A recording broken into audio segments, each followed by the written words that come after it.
Hello guys and welcome to Rising Lords. So this is going to be something a little bit different here.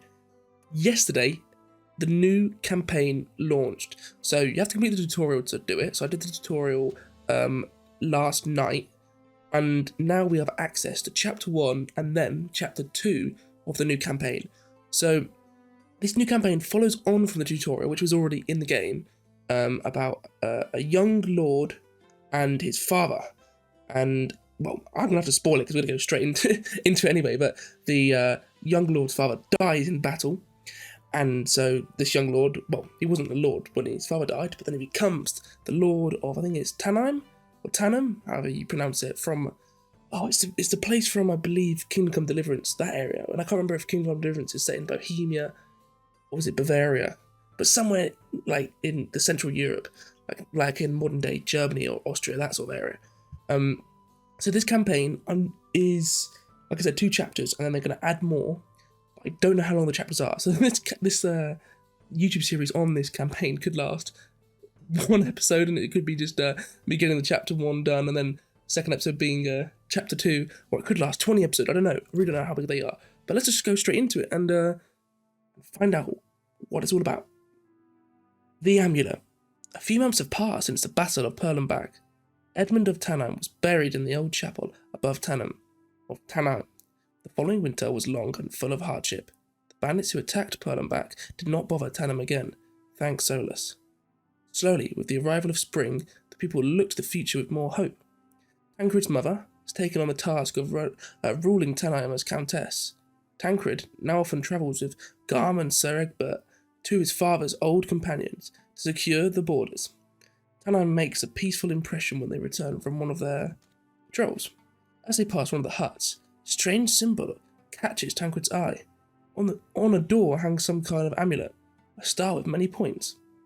So, this game also seems to have these story pieces. I'm not sure if you've played the tutorial or if you're just coming straight in to watch this, but the tutorial has this as well, where you have these little story pieces, and then you have little choices. I don't think the choices make any difference, but they're just there for, I suppose, to make it look a little bit better. And then once you've done the story bits, you go into the game. The tutorial obviously is a tutorial, so you have to do the little tutorial pieces to continue. What I'm assuming will happen in this story campaign is we'll have quests or missions to complete before we can go on to chapter 2. But yeah, let's find out. So I'm going to say Tancred, who we're playing as, the young lord, and take a closer look.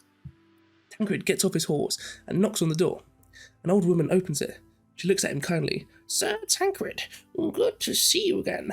Tancred nods respectfully. Old Minna was already older and richer than he was, still running around with the village children. He asks her about the amulet. She shrugs. "That ugly thing. My son put it here. He said it would protect us in the dark times to come, but he's been looking for work in Terrasso for some time now. The last thing I know is that he went to serve a priest. That's all I know." Tancred thanks her and mounts his horse again. She waves at him and smiles. Oh, this is a new little guy here. John Hugenberg, what a name. It is Judgment Day, traditionally the day when court is held in Tannheim.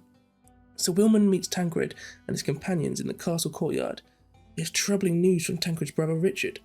According to his last letter, Richard was planning to sail from the port of Luborg, but heavy storms plagued the passage between Oberlin and Gotica at this time of year, and there is still no news of his arrival. Sir Egbert scoffs that Richard has probably been delayed in the port tower in stir. Bystanders laugh. Suddenly they hear a loud voice from the main tower. It sounds like an argument. "Judgment Day is a good start," murmurs Garm, the veteran captain of Tannheim, as they make their way along.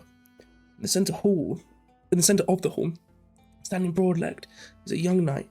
Tancred recognises him at once. It is John Hugenberg, the young heir of Kerfels. John is upset. "The mine is ours. Our father only leased it to Lord Edmund. After his death, it must be returned to us," he shouts. Lady Ava remains calm. "Your father..." These voices are hilarious, sorry. I'm gonna stop with the voices. If you want me to continue with the voices, leave a comment down below. So, "Your father gifted it to Edmund after the siege of Damezoom." That's a weird one. "They were like brothers, fought side by side during the defence." John interrupts her until Lord Edmund betrayed him, left him to the infidels, he shouts angrily. The knights in the hall grow restless and grumble. Someone to step forward to defend Tannheim's honour. Before the situation escalates, Lady Ava raises her hand. So John, this is not the time to make such accusations. I'm not here on an official mission from your house. The mine is not negotiable. Go to the council in Pontefract if you want clarification. I've always become cutting. I will write to your mother, Countess Helena, to put an end to this dispute. Perhaps she can bring you to your senses. John winces visibly at the mention of his mother. It is a matter of my father's honour and that of my house. I am the future Count of the House of Hugenberg of Caffels. He will give us the mine or we will meet again on the field. John turns and storms out of the hall. Ooh, let's step aside. I want to, get into confrontation with this big boy. Look at him, John Hugenberg. What a lad.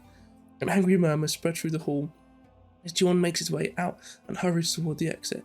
Tancred notices the anger boiling up inside him when he sees this arrogant young knight coming towards him. Undecided, Tancred wavers back and forth between anger and reason, but a hand suddenly pulls him back. It is Matek's hand.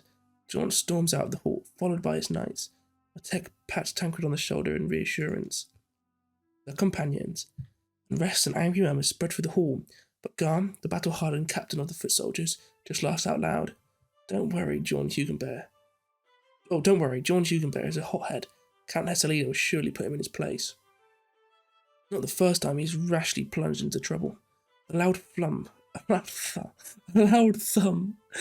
his staff. Seneschal Wilmond finally brings calm to the hall. Tancred takes a deep breath and steps to his mother's side, as is tradition on Judgment Day.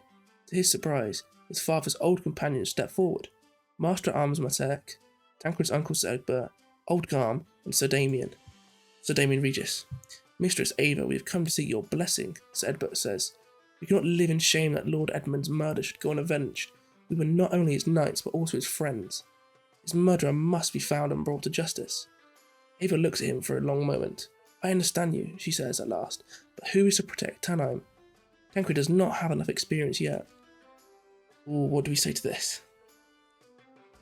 I can fight, yeah, let's go with a bit of passion. Lady Ava looks down in contrition. That's the problem, child. You are hot-headed, cannot properly assess your own abilities. Master at Arms Matek will stay here in Tannheim and continue to teach Tancred. Only when the bandit is found will Tannheim be safe. Ava looks sorrowfully at the knight she has known for so long. Not a day goes by that my heart does not ache at the thought of Edmund. Give my blessing. Find his murderer. The companions raise their swords and swear a sacred oath not to rest until they have found Edmund's murderer. To the cheers of the bystanders, they take their leave to begin their mission. Tancred watches them go. How he would love to go on this adventure with them. Tancred, concentrate. Now is not the time for daydreams, he hears his mother say. Seneschal Wilmond resumes the ceremony. Ava continues to speak softly to Tancred. It will be some time before Richard returns, and there is much to be done. Gather weapons and men and ride to Perlenbach. Order must be restored there. When the meeting is finally over, Tancred meets the companions in the courtyard, ready to leave. Sir Egbert puts a hand on his shoulder. Take good care of yourself, nephew. Listen to your mother and stay by Matek's side in battle. The companions take their leave, mount their horses, and ride out of the gate. So let's continue. So that is the intro done. So if you've skipped me speaking through all of that, and you've come straight to this, or you just listened to all that, so I'll quickly summarise. We, Tancred, been in the court, Judgment Day, we had all the guests, all the knights and Master at Arms and blah blah blah, they're all there. And there's been a bit of a dispute between some of the lords. But our main goal is to avenge our father's death. And we're too young though. Our mother, was it Lady Ava? She's not happy about us getting involved. And so instead, we're tasked to, manage some stuff here. And then head over to Perlenbach over here, which in the tutorial, if you haven't played it, was a territory neighbouring our county of Tannheim, which was ran by, barbarians, by bandits, and we fought those bandits and took it back. So, our mission here, Tannheim must not fall. Tannheim region must not be lost to rebellion or invasion. In the meantime, build up your region and prepare for conflicts. So, let us start making our way over to Perlenbach. What's interesting from that mission, the text, we can actually see some of the lords mentioned. So we've got the Caffels over here, County of Caffels, which was led by, or will be led by, John Hugenberg. And then over here, we've got these purple territories. I don't know who rules these. Yeah, let's just end the turn. Let's move on to Pearl and back. So I did kind of forget that we are supposed to still play the game and not just do the quest. We actually do have a peasant here, which we can allocate. So we can get some iron, some wood. Wood is always good. You need it for a bit of everything. You need it for the ranged weapons. You need it for buildings, upgrades. So let's get some wood. Then we've got our wheat farmer, and then we've got our shepherd over here. We could upgrade our shepherd. Or do we have enough wood for the upgrade here? 225, so no, we don't have enough, but we'll have enough next term. What is this? A shady figure is offering his service to another lord. Strange. Oxenberg has acquired a rogue. Okay, that's interesting. Don't know what a rogue does in this game, but we'll find out pretty soon. Tancred is called to the palisades by the guard. My lord, more refugees.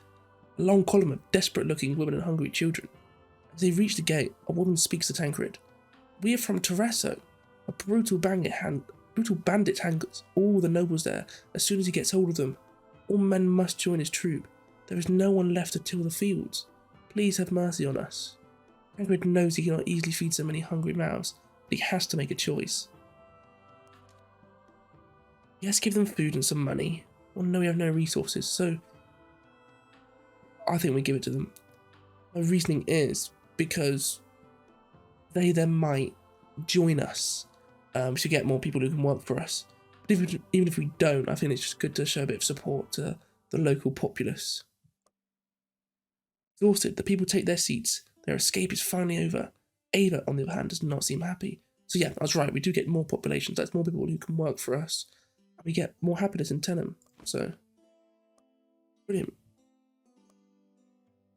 Oh, I was wrong. I thought we owned Pearl and back. But it seems that bandits retook it over after our father's fight here. So, let's go to battle. Battle! So, all we have is 50 peasants. That is it. That's pretty shit. Okay, let's get them on the hill. Oh, but all... Wait, what? We're up against 50 peasants as well. Plus they have 10 peasants. Plus they have 10 archers. Very strange.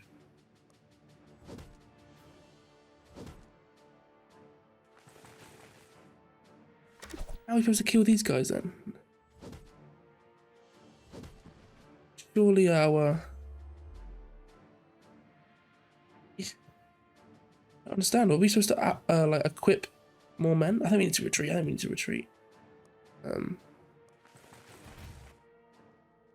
think what we're supposed to do is go to Pearl and back once we had more men. Pearl and back is a haven of violence and lawlessness. Bandits have reclaimed it. Tancred to take it quite soon. Scouts reported that there are only 100 barely armed bandits. So yeah, okay. I'm a bit of an idiot. I saw this and just thought it was going to go straight there. And because we had 50 men, I just had it in my head that we had like good men, but I sort of forgot that the units behind us are the ones that are in our army. So we only have 45, and then peasants, well then clearly they're not very good. So now we can equip them. So we can go 20 swordsmen, 20 spearmen, and 20 archers. So now we can beat them. And then also if we go to get 5 more people, yeah, and that's why our refugees were good, because we're losing 9 happiness, but we actually gained 10 happiness from the refugees. And the refugees giving us 200 doesn't really matter too much. We haven't really had many people. But yeah, so let's save this army. So now we can take on Back's bandits. So let's ignore what just happened, and we can take on Back's bandits this time around. Also, we've got 2 workers on the inn. I don't feel like I need them on the inn, because we're only having a half ration. So why don't we get more food and more shepherd here, and then increase this to a normal ration? We get more happiness, and then we can now also upgrade this to a windmill to get 20% more harvest. That a little bit, brilliant. And then let's move our men back to Pearl and back. Spears for Tenem. Tancred and his mother examined the armory of Tannheim. Many weapons and armour were lost during Edmund's tragic defeat by the rebels, and the chamber seems empty. Please see that we are well armed again, my son. You should be prepared for when the rebels return. So yeah, spears for Tannheim. That's our next little mission. And we need to have 90 spears in stock. But first, let's go to Batton and wipe out these pesky bandits. To battle! Also remembering why I'm an idiot, I forgot to equip cards to my army. Not a major deal, because cards at this level, I don't think I'm going to make or break a battle, especially of this size. But hey, it's still useful. So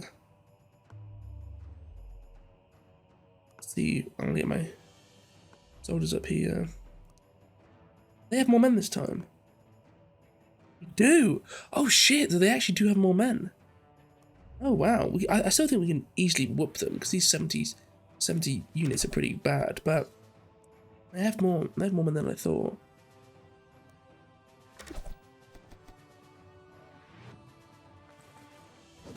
Oh, piss. I didn't think about income for my archers.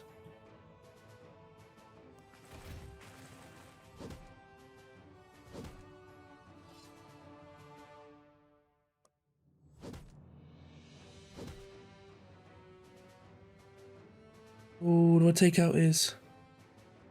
Oh, do I go for his peasants or do I take out his archers? Ooh, that's a tough one. I think I take out his peasants first. Then, oh no, I think I'm gonna go for... Ooh. Because if this unit hasn't retaliated, so if I attack this, I wouldn't take any damage. But then these bowmen... Oh no, I'm just gonna go for his peasants.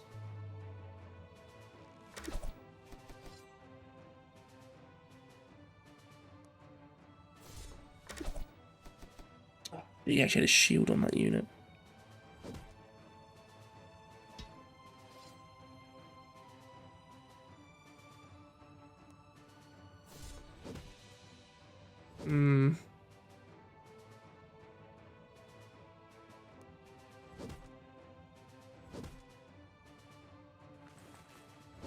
Oh, piss. Why did that get an extra turn? Is that what that thing there is? Okay, that's them dead though. Yeah, right, let's aim for the spearmen. They're all whistling down my units, but I'm gonna go capture their base here. Just look at their morale. Their morale is really, really bad. Let us take out their spearmen. Ah, yeah, brilliant. They're basically dead now.